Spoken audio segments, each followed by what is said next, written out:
नमस्कार, पुष्पास खमंग किचनमध्ये आपले खूप खूप स्वागत. आज आपण बनवणार आहोत बाहेरून कुरकुरीत आतून मऊ अशी खमंग कोथिंबीर वडी. लागणारे साहित्य: कोथिंबीर, लसूण, जिरे, हिंग, बेसन पीठ, तांदळाचे पीठ, हळद, मीठ, साखर. कोथिंबीर बारीक चिरून घ्यायची. ही चिरलेली कोथिंबीर परातीत घ्यायची.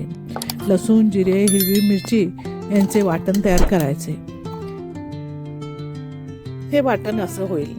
हे वाटण आता परातीतील कोथिंबीरीवर टाकायचे. या पाठोपाठ यावर तीळ, साखर, मीठ, हिंग, हळद, खायचा सोडा, लिंबाचा रस, तांदळाचे पीठ. आता हे सर्व मिश्रण हाताने एकजीव करायचे. यात बेसनचे पीठ थोडे थोडे घालत हे पुन्हा छान मिक्स करून घ्यायचे.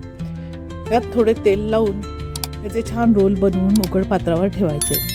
इडली पात्रात 20 मिनिटं हे रोल छान वाफवून घ्यायचे. हे वाफवलेले रोल आता थंड करून घ्यायचे आणि सुरीच्या साहाय्याने वड्या करायच्या. पॅनमधील तेल गरम होताच अलगद त्यामध्ये वड्या तळायला घेऊ. या दोन्ही बाजूने खरपूस सोनेरी रंगाच्या होईपर्यंत तळून घ्यायच्या. या कोथिंबीर वड्या गरमागरम चहासोबत किंवा तशाच खायला खूप चविष्ट लागतात. या आणि अशा रेसिपी पाहण्यासाठी पुष्पास खमंग किचनला सबस्क्राईब करा.